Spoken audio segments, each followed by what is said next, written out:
Si je prends le cas de l'école, elle joue un rôle majeur dans cette partition. En moyenne, les enfants vont passer une dizaine d'années à l'école, plus de 10 ans, durant ces années où elle côtoie des enseignants pour lesquels cette notion d'école inclusive, d'inclusion, de la diversité, est relativement nouvelle. Pour faire simple, dans notre système scolaire, nous avons deux grandes étapes, deux grandes lois fondatrices de l'école. Une première en 1975 qui donne le droit à l'école, donne le droit à l'enfant d'aller à l'école, s'il respecte les lois de l'école. En gros, c'est ça, la loi de 75, une loi d'intégration. Et puis une deuxième loi, 2005, qui change fondamentalement les choses et qui amène l'école à se préoccuper de l'enfant, de ses difficultés, de ses besoins. Alors, je le disais tout à l'heure, nous sommes en 2019, 11 février 2020, c'est demain, 15 ans. 15 ans que la loi de 2005 a été posée. 15 ans, vous allez me dire, c'est l'adolescence. Ce serait bien qu'on devienne très adulte, et je pense qu'on a encore quelques chemins à faire. Je ne reviendrai pas sur les pays européens qu'on a pu aborder. Je vous apprendrai peut-être un peu plus le Québec tout à l'heure, mais je pense qu'on a beaucoup à faire pour que notre école s'inspire de nos partenaires que sont le Portugal, l'Espagne. L'Italie est dans une moindre mesure, mais je pense qu'on a aussi à voir avec les pays scandinaves. Si nous analysons de manière globale la situation de notre école, nous pouvons dire que, bon an, mal an, le côtoiement de la diversité, c'est une bienveillance de l'ensemble des enseignants. Il y a peu d'enseignants qui vont être complètement réfractaires à l'idée même d'accueillir la diversité. Mais après, sur le terrain, il existe, je ne le nie pas, de grandes disparités et parfois même de grandes difficultés au regard de la particularité, des besoins particuliers de ces élèves.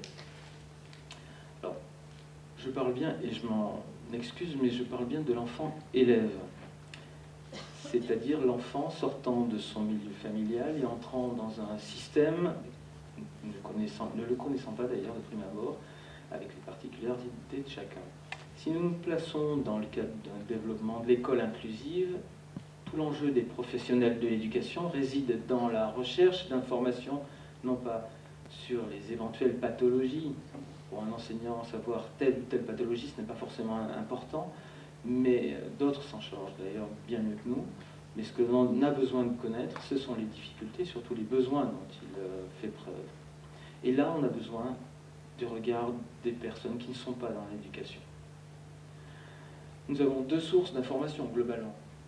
L'une, on va dire qu'elle relève de l'évidence même, il s'agit de la famille. Et j'entends effectivement porter les propos de Joseph Chovanec. Effectivement, la famille est experte de l'enfant, et je crois que globalement, on n'en prend pas assez conscience. Aujourd'hui, on n'a pas beaucoup sur l'école, mais je pense que sincèrement, on ne fait pas assez preuve d'exigence, d'écoute envers les familles. Et puis deuxième source d'information qui est importante et qui relève des acteurs accueillant l'enfant, je veux dire donc au sens plein, des acteurs de la petite enfance. Parce que quand nous parlons des situations d'école maternelle, nous parlons de situations où le diagnostic n'est pas forcément encore posé. Et par contre, on a un certain nombre de choses qui ont été identifiées par les partenaires de l'école et qui pourraient être largement partagées avec les enseignants, les équipes, pour gagner ne serait-ce que quelques mois ou quelques années. Concrètement, nous avons besoin de vous, nous avons besoin des professionnels gravitant autour de l'enfant, qu'il s'agisse des personnels exerçant auprès du tout jeune enfant avant sa scolarisation, des personnels relevant des collectivités territoriales œuvrant sur les temps de repas, mais également sur les temps périscolaires et hors temps scolaire. Nous avons besoin des personnels accueillant les enfants sur les temps en dehors de l'école, même durant les vacances. Je pense que ces informations sont importantes à connaître. Et nous avons aussi besoin des associations accompagnant les jeunes issus de la migration, cherchant à être eux aussi inclus dans cette société, toujours à l'écoute de l'autre. À ce propos, la dynamique inclusive de l'enfant doit croiser la diversité des situations. Parler de l'inclusion des jeunes migrants dans une insertion professionnelle réussie a tout à fait sa place aujourd'hui. Alors comment parler de la société inclusive, de pluralité des profils, sans aborder les problématiques en lien avec le monde du travail, but ultime de l'école? Je n'y reviens pas essentiellement, mais quand même l'école n'est pas qu'un lieu de savoir académique. Elle est aussi et surtout une institution préparant le citoyen autonome de demain, doté d'empathie et d'écoute de l'autre. C'est aussi ça, et peut-être ça avant tout, le rôle de l'école. Donc je profite de ce moment d'échange pour partager un peu la parole et essayer de mettre en valeur donc, cette école de la deuxième chance que nous avons eu le privilège de voir expliciter dans l'atelier numéro 3. Et peut-être, mesdames, pourriez-vous en quelques mots nous dire bien, en quoi cette école de la deuxième chance permet de répondre aux besoins de ces enfants? On ne maîtrise pas forcément les codes, et les codes aussi de l'entreprise future. Et en quoi l'entreprise peut devenir un levier pour une insertion sociale, une insertion citoyenne, une insertion professionnelle réussie. Pour ces jeunes qui sont quand même parfois bien éloignés de l'école, issus de la migration, issus du système scolaire, mais décrochés. Donc effectivement, nous avons abordé la thématique de l'inclusion des publics FLE, notamment en entreprise. Également, je tiens donc à souligner, on n'accueille pas que des publics FLE, on accueille aussi des publics qui maîtrisent la langue française.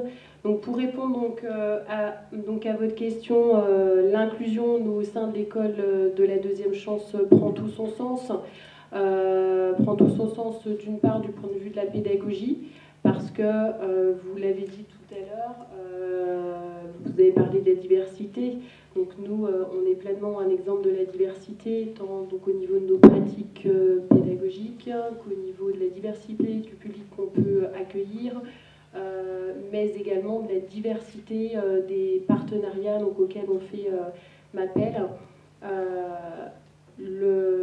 L'école s'appuie beaucoup sur l'entreprise pour travailler l'insertion professionnelle.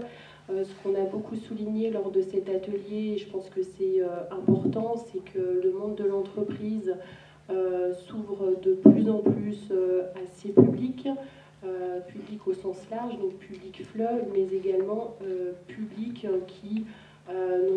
qui n'ont pas eu la chance de connaître un cursus initial sans virage. Voilà. Donc nous, notre ressenti, c'est que ça se passe plutôt bien. On a un certain nombre de méthodes, notamment en ce qui concerne le travail sur les codes professionnels. Dans le cadre de la première période de formation, les stagiaires sont en immersion, en situation de travail, où l'objectif, là, c'est vraiment pour but de faire un état des lieux sur leur savoir-être au travail. Voilà, l'idée, c'est d'y aller, comme je dis souvent, step by step. Voilà.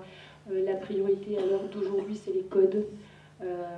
Et les codes, que ce soit pour les diplômés Bac+3, Bac+5, ce que les entreprises me signalent, c'est le constat reste le même.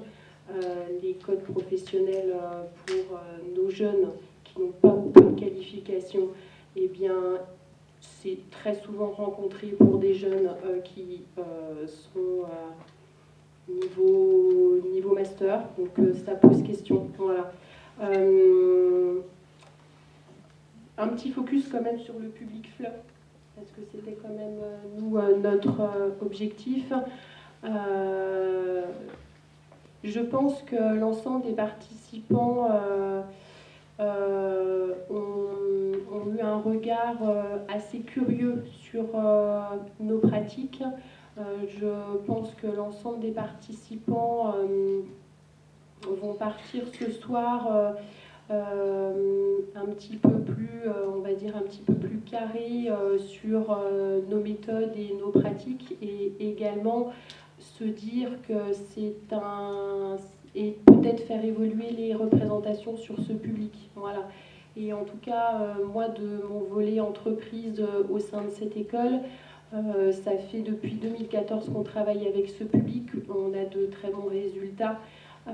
et ce aussi parce que, vous le soulignez, il y a une collaboration qui est très active et ça ne peut pas être autrement. Voilà, tant avec les relais institutionnels au niveau de l'enfance, au niveau des travailleurs sociaux, qu'au niveau du monde économique. Voilà. Les choses évoluent, elles évoluent dans le bon sens et à nous aussi dans nos pratiques au quotidien à faire en sorte que ça se maintienne et que ça aille dans le bon sens. Bien, je voudrais insister maintenant sur le travail collaboratif. Si je me place du point de vue des parents d'enfants à besoins éducatifs particuliers, comment comprendre que certaines adaptations puissent être mises en place dès les premières années de mon enfant et que rien d'autre ne puisse être proposé dans le cadre de l'école? C'est la première question. Puis deuxième question, comment comprendre également que certaines adaptations mises en œuvre dans le cadre de l'école ne le soient pas sur le temps méridien ou sur le temps hors temps scolaire? C'est deux questions, effectivement, que je garde en suspens parce que, sincèrement, je pense qu'on a à travailler là. Je ne prendrai ici que pour exemple que la situation d'un élève dyspraxique qui, gêné dans ses gestes de la vie quotidienne, bénéficiant de l'appui d'un accompagnant ou d'un enseignant ayant compris tout simplement ce qu'était la dyspraxie, mais se trouvant en grande difficulté quant à la cantine, il n'a pas d'adaptation mise en œuvre pour manger, tout simplement. Il nous faut absolument, absolument travailler ensemble, car l'école toute seule n'a rien, ne peut rien en matière d'inclusion si elle est toute seule, bien entendu. Nous devons travailler avec nos partenaires, que sont les établissements et services relevant du secteur médico-social, dans le cadre de la scolarisation des élèves, mais nous devons de travailler également en amont de cette scolarisation. Alors je suis tout à fait d'accord avec Joseph Chovanec, qu'il en va de la pérennité de notre école, l'école du XXIe siècle, comme il en va de son efficacité. Si nous nous contentons d'ouvrir des classes spécifiques, des structures spécifiques au sein de notre école, nous ne parviendrons pas à faire avancer la notion d'inclusion. Cela va dans le bon sens, effectivement, la moitié du chemin est fait, mais il reste encore la moitié à faire. Il reste à faire travailler les enfants ensemble et les adultes ensemble. L'inclusion doit être pensée pour les enfants, mais également pour les professionnels œuvrant auprès des enfants, car nous segmentons beaucoup dans le système français. Nous avons peur de l'hétérogénéité des groupes d'enfants, comme nous avons peur de l'hétérogénéité des groupes d'adultes. Tant que nous n'aurons pas compris qu'il faut travailler sur la richesse de la différence, nous passerons à côté de l'éducation inclusive. Alors je vais vous faire part d'une expérience que j'ai pu avoir. J'ai eu la chance durant les congés d'automne d'aller visiter mon fils. J'ai un fils qui fait des études à Montréal. Donc, comme je ne se refait pas, j'ai souhaité visiter mon fils, le rencontrer, mais j'ai souhaité également allier le côté personnel et le côté professionnel. J'ai donc agi en anticipation. J'ai rencontré sur place des enseignants, des orthopédagogues, des chefs d'établissement, et j'ai essayé de comprendre ce que c'était que cette société inclusive. Alors pour préparer, je vous donne un exemple, pour préparer cette visite, j'ai échangé en amont avec des enseignants, de manière à avoir un premier niveau de connaissance de cette école inclusive, école qui est prônée au niveau international et qui, dans les enquêtes internationales, est parmi les premiers quand même. J'ai donc constaté, à mon retour, je leur ai donc envoyé des éléments sur les textes en prônant notre école inclusive, bien sûr, et je ne vous dis pas quelle surprise à la réception des documents qu'ils m'ont envoyés. On ne parlait pas d'école inclusive, on parlait bien d'école riche de ses élèves. Les mots ont un sens. On n'est pas tout à fait dans la même dimension. Je ne dis pas que nous devons calquer ce mode de fonctionnement, puisque cela s'insère dans une société où la dynamique collective est à la base des relations. On travaille sur l'individu, on travaille également sur le groupe. Il y a des temps, dans les après-midi, il y a des temps où les enfants sont ensemble pour mener des projets ensemble, dans la diversité. Je crois qu'on aurait largement de quoi s'en inspirer. Je dis simplement que on envisage au Québec la diversité comme une source de richesse pour le collectif comme pour l'individuel et pour l'enfant comme pour l'adulte l'accueillant. C'est deux types d'inclusion. Le collectif se vit durant le temps scolaire, mais se vit aussi en dehors du temps scolaire. Alors le partenariat se doit d'être fort, et c'est en cela qu'on doit envisager une évolution de nos pratiques. Alors, tout ne se fera pas en un claquement de doigts. Vous comprendrez aisément que je n'utilise pas le terme de mammouth, mais nous sommes dans un grand bateau et il nous faut souvent quelques kilomètres avant de pouvoir commencer, je parle pas de JT, mais de commencer à tourner. Les résistances d'ailleurs sont de chaque côté. Il faut ouvrir les portes, les résistances sont de chaque côté des portes quand même, hein, pour des raisons différentes, mais elles sont là. Donc il est indéniable que ce mouvement est enclenché, que l'école est aussi un lieu de partenariat. Nous avons développé depuis 2009 des partenariats de plus en plus nombreux avec le secteur médico-social afin de mettre en place ce que nous appelons des unités d'enseignement externalisées. Ce sont des classes d'IME, d'ITEP, de SEN, d'établissements donc médico-sociaux, qui sont le reflet de notre souhait d'ouverture, avec un objectif en 2022 d'avoir 80% de ces enfants qui auront du temps à l'école. Mais l'enjeu n'est pas la présence. C'est pas la présence qui est objectivée, c'est l'idée d'un enjeu de partage plutôt qu'un enjeu de présence. Il ne s'agit pas simplement de prendre la classe et de la mettre. Il s'agit de mettre la classe et aussi de travailler avec. Que les enfants puissent se retrouver et pas que sur les temps de récréation. Alors je ne dis pas que c'est facile. Que tout se fait sans heurts, ce serait rêver. J'ai l'habitude de dire que c'est quand même mariage, si vous voulez. Hein. Il y a la lune de miel, et puis le mariage pour qu'il dure, et il y a des moments de creux, et puis des moments où ça va beaucoup mieux. Mais c'est comme ça, la vie réelle. Donc, je souhaiterais maintenant que nous parlions de l'atelier 4 qui était centré sur cette thématique. Et je remercie particulièrement les intervenants. Annie Ponceau, que je connais bien, qui est directrice de l'IMEDPEP, et puis Moline Mailly, qui est donc responsable du secteur péri et extrascolaire de la direction de l'enfance de la ville de Dijon. J'ai été particulièrement frappé de constater que la vision que nous avons des unités d'enseignement externalisées, du point de vue éducation nationale, est partagée par nos partenaires. Alors vous l'avez vu ce matin, il nous faut poursuivre ce mouvement d'inclusion à la fois individuelle et collective pour ne pas voir développer des classes à part dans notre école. Alors, en quelques mots, mesdames, pourriez-vous nous dire quels effets pour les enfants et leurs familles avez-vous pu constater? Les effets constatés sont tout d'abord pour les familles une grande fierté de pouvoir constater et de vivre du coup au jour le jour le fait que leur enfant voilà, va à l'école, va au collège, va au CFA. Ce sont les trois modalités d'externalisation que nous avons mis en place pour l'instant. Ils sont à la fois fiers et ils sont rassurés parce qu'ils savent qu'effectivement ces modalités de scolarité, de scolarisation, pardon, elles se font avec un appui. Donc c'est très rassurant. Hein, c'est très rassurant parce qu'on sait que s'il y a une difficulté, bien sûr on ne va pas persister en l'état, on aura les moyens de réagir, etc.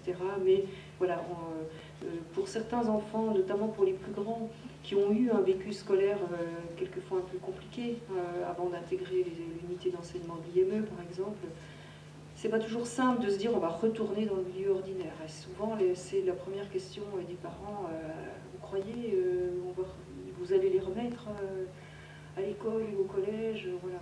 Et c'est vrai qu'en expliquant les modalités, comment ça va se passer très concrètement, en rencontrant les personnes, en travaillant avec les établissements scolaires, on ne peut rien faire seul, hein, on l'a dit toute la journée, mais c'est vrai que personne n'a les clés seul, hein, c'est vraiment un puzzle à faire ensemble, quoi. Et quand les familles constatent ça, parce qu'on fait une réunion par exemple dans l'établissement scolaire et la principale est là, l'équipe de professeurs est là, le prof d'école de l'IME qui va enseigner est là, les éducateurs sont là et que les parents voient tout ça et le vivent, ils sont rassurés et ils sont dans un deuxième temps très fiers. On est là sur on commence à faire un peu des bilans sur des premiers mois d'expérimentation et c'est vrai que cette dynamique très positive, elle perdure, alors pour les parents, mais aussi pour les enfants. On constate des effets de redynamisation sur les apprentissages scolaires. Alors c'était pas forcément les attendus qu'on avait, les attendus premiers, hein. L'idée c'était bien sûr qu'ils puissent vivre voilà, avec d'autres jeunes, avec d'autres enfants, mais les effets de remobilisation vraiment sur, oui, sur l'apprentissage scolaire ont été assez rapides, hein, et permettent à des enfants qui pensaient que bah oui, l'école c'était plus pour eux ou pas pour eux ou trop compliqué, etc., de se remobiliser. Donc c'est vraiment très important. Après, ce qui est important aussi, c'est j'aime bien votre idée de step by step, parce que c'est vraiment comme ça qu'on procède aussi par rapport aux inclusions après individuelles, collectives, une fois qu'on est dans les établissements. Parce qu'effectivement, l'idée, c'est pas d'aller s'immerger et puis de rester dans sa petite boîte, voilà, et puis éventuellement, on se croise à la récréation ou sur le temps de midi, bon, c'est un petit peu court. Donc l'idée, c'est vraiment, effectivement, que des choses se construisent ensemble. Et pour ça, il faut un peu de temps. Il faut aller doucement, il faut respecter les cultures de chacun, il faut apprendre à faire ensemble. Hein, il ne faut pas non plus que le médico-social arrive en tant qu'expert. Non. Il y a des expertises dans le médico-social, il y a des expertises à l'école, il y a des expertises dans le périscolaire, voilà. Et c'est tous ces partenaires-là qui vont construire quelque chose ensemble. Donc c'est vrai que sur les premiers bilans, c'est très positif, dans le sens où tout le monde y a trouvé sa place. On voit des enfants qui progressent dans leur estime de soi, dans ce qu'ils sont, dans ce qu'ils osent montrer. Et ça, c'est quand même assez extraordinaire. Voilà. Les psychologues sont assez bluffés au niveau de l'établissement, de voir comment voilà, ça permet cette évolution-là chez les enfants. Alors, je ne suis pas naïve, ça ne marche pas à tous les coups comme ça, c'est pas magique. Hein, mais tout ça, ça se prépare en partenariat. Mais je pense qu'on a tous beaucoup à y gagner, parce qu'encore une fois, chacun dans notre coin, voilà, on n'avance pas très loin. Hein, et c'est vraiment dans ce partenariat construit progressivement, avec il faut qu'on s'apprivoise hein, dans nos cultures différentes, dans nos façons de faire différentes. Et ça, je pense que de toute façon, les jeunes et les familles nous y poussent. Parce que c'est vraiment ça qu'ils veulent, parce que quand ils font ce type d'essai et que ça produit ce qu'ils vivent, et ben eux, ils ne vont pas nous lâcher sur des choses comme ça, et c'est très bien, voilà, ils vont nous pousser, et on va continuer d'avancer de cette façon-là. Je souhaiterais maintenant aborder une troisième plus-value importante, c'est la plus-value de l'école inclusive pour les équipes de professionnels. Apprendre à travailler ensemble, c'est aussi profiter de l'autre, de sa culture, de ses différences. C'est aussi construire un projet de société différent, prenant en considération non pas la somme des cultures, mais bien la construction d'une culture commune nécessaire à mieux comprendre les besoins de chaque élève, de chaque enfant. Alors cette thématique, nous la retrouverons au sein de l'école, mais également au sein de toute entité. Comment accompagner l'autre, comment interagir avec l'autre, comment construire ce que Serge Thomaset appelle la zone intermétier. C'est avec plaisir que j'ai pu bénéficier de l'éclairage de l'IRTES de Dijon dans l'atelier 5, car c'est véritablement un travail à construire, d'exercer ensemble, chacun dans sa sphère de compétences, non pas côte à côte, mais bien ensemble. Cela ne s'improvise pas, cela se construit. Monsieur, vous qui représentez donc l'IRTES, je me permettrai quelques questions. En quelques mots, comment construire cet espace d'interconnaissance entre les acteurs, entre accompagnants et accompagnés? Quels sont les principaux freins à cette connaissance commune et quels en sont les principaux leviers? Donc, bonjour à toutes et à tous, ravi en tous les cas de participer à cette animation d'atelier. Donc on représente l'IRTES, évidemment, cette question de l'inclusion traverse nos différentes problématiques, que ce soit sur de la formation initiale, de la formation continue ou de la recherche. L'objectif de l'atelier, sur ces deux séquences matin et après-midi, c'était d'interroger nos représentations. Plus que d'interroger nos représentations, c'était de se dire qu'est-ce qui fait sens si l'on co-construit ensemble une définition de l'inclusion. Alors très vite, on a globalisé cette question de l'inclusion en se disant que ce n'était pas simplement le seul prisme de l'éducation, mais qu'il y avait aussi plusieurs problématiques, parfois juxtaposées.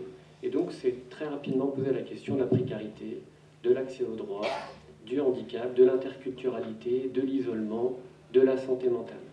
On a également interroger les notions en se disant si on interroge la notion d'inclusion, il faut aussi interroger la notion d'exclusion. Donc on a essayé de faire le pendant entre finalement le traitement des inégalités et des exclusions et dans quelle mesure finalement c'était concomitant avec le travail autour de l'inclusion. On a également échangé au travers de cette notion d'inclusion qui de prime abord est anglo-saxonne avec une traduction littérale, quand bien même il y a quelques années on parlait d'intégration. Est-ce qu'on est dans un nouveau mouvement? Est-ce que c'est un levier supplémentaire? Et finalement, comment s'emparer aussi de cet apport conceptuel qui est l'inclusion. On a également beaucoup travaillé et on a échangé autour de la question de dire par quoi je commence. Est-ce que je commence d'abord par le traitement des différences ou est-ce que j'aspire à instaurer un climat pour de la diversité? Et finalement, dans les pratiques, on a pu aussi s'interroger sur ces notions et de dire que finalement, il y avait aussi un poids dans les mots et dans les objectifs qu'on pouvait se fixer. Dans le poids des représentations, on a également beaucoup échangé sur cette idée de l'accompagnement à l'éducation inclusive et à la vie ordinaire. Alors je vous renvoie à la question, qu'est-ce que c'est qu'une vie ordinaire? Est-ce que c'est un objectif en soi que d'être ordinaire, quand bien même on va parler de diversité, quand bien même on va parler de la singularité, et puis finalement d'une hétérogénéité dans les compétences communes qu'on pourrait mettre en œuvre à l'action. Donc il y a aussi un poids et un effet de la norme qui a été interrogé sur ces deux ateliers. On a mobilisé un outil diagnostic des représentations mutuelles qui a été travaillé au sein d'un laboratoire de recherche et qui est encore actuellement travaillé à l'IRTES. Ça nous a permis de dégager un prototype, alors le prototype des deux groupes, les deux ateliers, matin et l'après-midi. Quels sont les éléments centraux dans la représentation? Alors on a interrogé quelle est votre vision des accompagnants, quelle est votre vision des accompagnés, et finalement, qu'est-ce qui fait sens dans la relation si on devait parler d'inclusion? Très rapidement, on est allé sur des notions de disponibilité, d'investissement, de bienveillance, d'être à l'écoute lorsqu'on est accompagnant.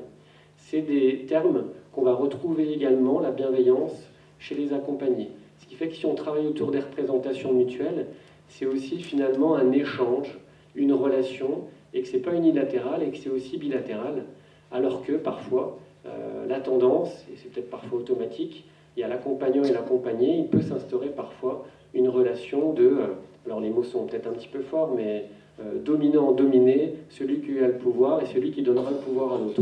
Donc il y avait l'idée aussi d'être très précautionneux dans cette relation par rapport à cette idée, et de la même façon les accompagner. Les différents mots qui sont sortis, c'est l'isolement, les personnes qui sont dans le besoin, des demandeurs, avec aussi des connotations très positives sur le fait que c'est un public passionnant et qu'il y a de la singularité et que c'est aussi des acteurs uniques pour lesquels il faut aussi redonner une place pour en tous les cas aspirer à une société plus inclusive. Et puis très rapidement, le troisième temps de l'atelier, c'était le dernier temps de l'atelier, on s'est interrogé autour de la participation, qui peut être considérée comme une injonction, comme vous le savez. Le fait aussi de participer, de faire participer les personnes accompagnées et les personnes bénéficiaires de l'action sociale.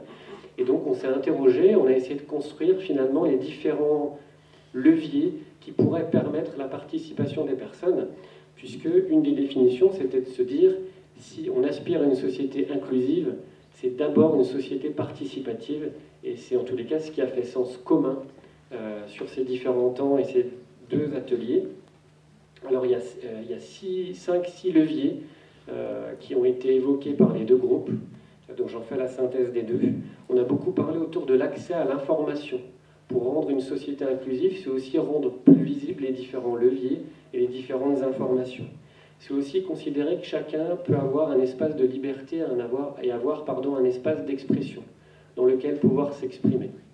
Au-delà de dire qu'il devrait s'inclure dans tel ou tel groupe, aspirer à une liberté de choix ou finalement de non-choix. Ce qui amène à la troisième orientation, c'est de dire pouvoir bénéficier d'un arbitrage propre dans les choix ou les non-choix. Le fameux je considère que c'est pas le moment, et de pouvoir choisir aussi quand on souhaiterait d'être accompagné ou non. Il y avait aussi l'idée, dans ces perspectives de participation, de créer l'adhésion autour de la relation et de dire que cette relation elle est bilatérale, Et on le sait, c'est une de nos prérogatives à l'IRTES aussi, la participation des personnes concernées dans l'espace de formation. Le savoir ou la connaissance n'est pas quelque chose de descendant. Au contraire, il y a un apport mutuel dans les connaissances, dans les pratiques, dans les expériences. Et donc, dans la relation, peuvent se jouer aussi des formidables leviers sur la participation. Et puis, il y avait également l'idée d'être très précautionneux par rapport à ses propres attentes. Le fameux effet Pygmalion, ne pas provoquer chez l'autre le comportement attendu. Finalement, dans la relation, laisser faire aussi la relation et se dire qu'il faut être très précautionneux par rapport aux attentes qu'on pourrait avoir vis-à-vis des autres. Et puis, on a également évoqué l'idée des moyens. Alors, les moyens financiers, évidemment, les moyens techniques, et puis tout ce qui est lié à l'environnement, en disant que l'un des écueils de la participation, c'est qu'on s'en centre beaucoup sur la personne et qu'on en oublie parfois l'environnement, qui peut être aussi un moteur d'expression et qui parfois en soi est un frein parce qu'il ne permet pas, en tous les cas, l'émancipation par rapport à cette idée de la participation. Et puis on a parlé également de la formation, alors c'est ce qui relie à l'éducation, en disant que parfois, et c'était aussi le lieu de cet atelier, on a travaillé autour de la représentation, donc on a déconstruit aussi certains a priori, de parler de formation, mais aussi de déformation, de pouvoir aussi avoir une mise à distance par rapport à des propres postures, par rapport à des propres pratiques professionnelles, et encore une fois, sur tous les enjeux de normes, ou finalement d'attentes par rapport à ce qui pourrait être, et ça sera la conclusion, des attentes autour d'une vie ordinaire, qui encore une fois nécessite d'être définie entre tous les acteurs qui y participeraient. Qu'est-ce qu'une vie ordinaire? Qu'est-ce qui relève d'une vie extraordinaire? Bonne question. De la même façon que l'école travaille avec le secteur médico-social durant la présence de l'élève, nous souhaitons également, l'école, travailler en confiance avec l'ensemble des professionnels autour de l'enfant. Les travaux présentés dans l'atelier numéro 2 de Mme Rousselet et Mme Jamès, successivement infirmière puéricultrice et ergothérapeute, m'ont particulièrement intéressé dans l'impact des neurosciences et de l'ergothérapie sur l'adaptation sensorielle des enfants. Leur impact doit venir étayer les pratiques de tous les professionnels de l'enfant. J'ai vraiment apprécié cette approche permettant de prendre en compte les apports de la recherche pour une approche centrée sur les besoins de l'enfant, alors même que tout est à faire, que l'ensemble des diagnostics ne sont pas encore posés, en particulier chez le tout petit. Donc Adrien Taquet, qui est donc auteur d'un rapport sur la simplification de la vie des personnes handicapées, secrétaire d'État donc auprès de la ministre des Solidarités et de la Santé, parle des 10 premiers jours comme étant la période cruciale de la vie de tout être humain. Je vous ai dit 10 Ah, d'accord. 1000, bien sûr. 10 premiers jours, c'est quand même un peu juste. 1000 premiers jours, bien entendu. Période... Les enfants précoces. Période durant laquelle il est indispensable d'accompagner au mieux les parents pour répondre de manière adaptée aux besoins de leurs enfants. Alors, que pensez-vous, mesdames, de cette période et de son importance à travailler ensemble dès le plus jeune âge? Les sciences, les neurosciences, les dernières études, c'est vrai, ont permis de développer toutes les connaissances qu'on a aujourd'hui du développement du petit enfant, que ce soit in utero jusqu'à des périodes de l'enfance. On peut se baser sur des recherches aujourd'hui pour un petit peu mieux comprendre ce qui se passe au niveau du développement de l'enfant. Et ça va permettre, je pense, d'avoir des regards peut-être un petit peu plus tolérants aussi, à une époque où on a pu constater des enfants qui avaient besoin de bouger ou qui avaient du mal à manger. On parlait, je pense, il y a longtemps d'enfants capricieux, d'enfants turbulents. Aujourd'hui, on sait que peut-être c'est des enfants qui ne centralisent pas les informations de la même façon que d'autres.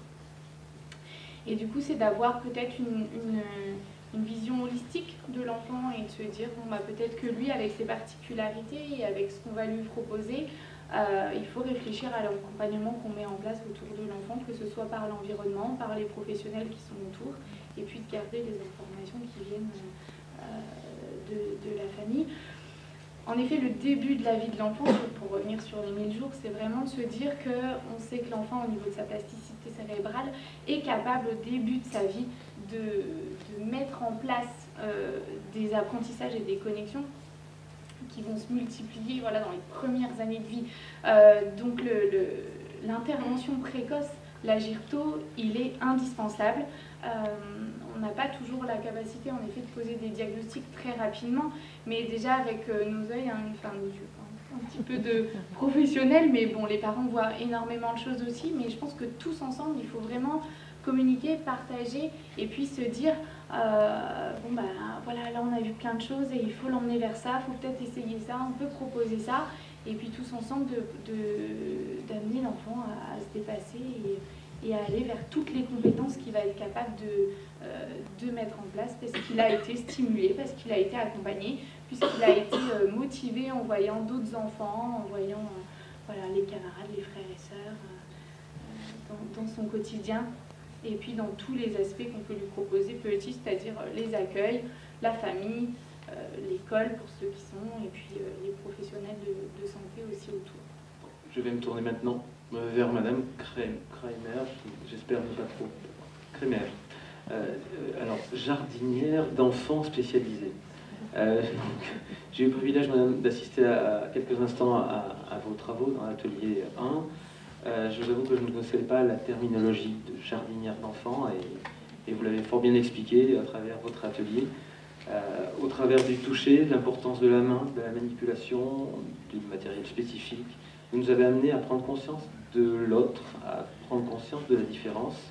Alors si je devais vous poser une question, je pense que je vous demanderais, Madame, de bien vouloir nous dire ce qu'apporte le toucher, selon vous, ce que vous disiez ce matin, ce premier et ce dernier sens en même temps, ce qu'apporte la manipulation de ce matériel spécifique que vous avez apporté ce matin. Effectivement, le toucher est un sens primordial. C'est le premier toucher qui existe in utero. Et en fin de vie, quand une personne est agonisante, c'est très rare qu'on lui parle ou on utilise le toucher. Et je pense que le toucher est le premier et le dernier sens de la vie. Et beaucoup de pédagogues, d'autres professionnels se sont penchés justement sur le toucher parce que la main est le meilleur outil de l'homme. C'est ce qui le différenciait d'avec les animaux et tout. Et je crois qu'en dehors de n'importe quelle technique, c'est la main qui est primordiale. Et c'est pour ça qu'il est important de laisser les enfants manipuler, toucher, alors que trop souvent on leur dit « arrête, ne fais pas ça » ou « on fait à sa place ». Et ce matin, on parlait de Madame Montessori, c'est vrai qu'on en parle énormément actuellement, mais c'est elle qui a mis en valeur le toucher. Elle a fabriqué beaucoup de matériel de petite taille pour que les enfants soient autonomes, qu'ils puissent se débrouiller sans les adultes. De même que les mobiliers et tout, elle a fait du matériel de petite taille pour que les enfants soient à l'aise dans leurs déplacements et autres. Et je crois que par rapport, pour l'atelier, ce qui m'a paru primordial, c'est que de montrer que les enfants, on peut dire à besoins spécifiques, en fait, si on observe les enfants, souvent ils nous apportent la réponse de ce qu'ils ont besoin. Et le matériel spécifique, je trouve qu'il ne doit pas être cantonné à l'enfant handicapé, mais qu'au contraire, quand il est utilisé, quand il est oui, employé par tous les enfants, on voit les progrès qu'ils font. Et c'est les compétences souvent d'un enfant différent qui va permettre à tous les enfants de progresser. Et c'est ce regard extérieur de l'environnement qui me paraît primordial. Que nous, l'adulte, on doit observer les enfants et utiliser les moyens, les jeux et autres adaptés, mais pour tous les enfants. Et il n'y a pas de différence à ce point-là. Moi, je rejoindrai une expression qui a été employée par Joseph Chovanec ce matin et qui est de Charles Gardot, les plans inclinés pédagogiques. On en revient à ça, effectivement. Tout ce qui est proposé pour ces publics-là est transférable pour les autres. Et à un moment ou à un autre, on doit pouvoir s'en servir. C'est peut-être momentané, c'est peut-être plus durable, mais on doit pouvoir s'en servir. C'est accessible à tous. Alors, je souhaiterais aborder maintenant une autre dimension qui me tient particulièrement à cœur, c'est la relation avec la famille de l'enfant. C'était l'atelier 6, donc j'ai eu la chance d'y participer un petit peu. Si j'ai compris, Madame n'est pas présente, Madame Genevois n'est pas présente parmi nous. Elle nous a abordé la situation de l'enfant et l'approche qu'elle en faisait. Elle permet donc à la fois au personnel de structure accueillant l'enfant de répondre à ses besoins, mais également de rassurer les familles, de savoir qu'elles confient leurs enfants dans les mains de personnes averties. Et il est important que ce soit compris de la part des parents, qui seront des personnes qui sauront être attentives, être à l'écoute le mieux possible aux besoins des enfants. Je souhaiterais que pour le temps qui nous reste, qu'on passe peut-être sur la partie conclusion de notre travail. Je dirais que la notion d'inclusion ne se vit pas seule. En disant cela, j'ai l'impression d'enfoncer une porte ouverte. Effectivement, quand vous pensez être inclusif seul. Mais au-delà de la boutade, je crois que l'inclusion ne peut s'entendre sans un travail d'anticipation, sans un travail de conscience collective des enjeux et une intention de tous les instants. Inclure, ça ne se décrète pas. Inclure, ça fait partie d'une démarche collective, volontaire, qui passe bien entendu par de la formation, qu'elle soit initiale, qu'elle soit continue, et qu'elle soit, j'allais dire, au-delà des silos de formation. C'est-à-dire qu'on doit envisager une formation conjointe. On l'envisage d'ores et déjà avec le secteur médico-social. Il n'y a pas de raison qu'on n'y inclue pas également les partenaires de l'école. L'inclusion, il faut vraiment qu'on la pense comme une richesse pour les enfants. Elle est aussi une richesse pour les adultes. Elle est également une richesse pour notre société. Sachons la mettre en œuvre. Nous n'avons pas toutes les clés, c'est clair. On a des sphères de compétences. On sait très bien, je ne suis pas ministre de l'Éducation nationale, et je sais que dans mes sphères de compétences, il y a des choses que je peux faire. Chacun peut avancer de son côté. Je pense que en agissant ensemble, on peut faire évoluer un certain nombre de choses. En quelques mots, l'inclusion, c'est effectivement une richesse pour tous. C'est également rendre pleinement, j'allais dire, pleinement effective cette société inclusive. On a beaucoup de choses à mettre en œuvre, mais on avance et je pense qu'on va y arriver. Je vous remercie en tout cas de votre attention. Un grand merci à la Ville de Dijon pour l'organisation, la Ligue de l'enseignement. Et vraiment merci pour cette journée. Je pense que tout le monde a apporté. Et pour moi en tout cas, j'ai appris beaucoup de choses. Je vous remercie. Je voudrais juste citer tous les mots positifs que j'ai entendus dans cette journée. Et puis, pour faire en sorte qu'ensemble, on n'utilise plus les mots discriminants. Parce que, sans le vouloir, on utilise aussi les mots discriminants, la différence, enfin... Bon, il y en a encore beaucoup, mais ce n'est pas ceux-là que je veux citer. Donc je vais vous les citer et puis on se quittera là-dessus si vous voulez bien. Donc partenariat, ensemble, construire, interconnaissance, sens, accès aux droits, interculturalité, accompagnement, disponibilité, bienveillance, échange, relation, passionnant, acteur unique, participation, émancipation, formation, développement, l'autre, toucher, autonomie, accessible à tous, éducation inclusive. Je vous remercie.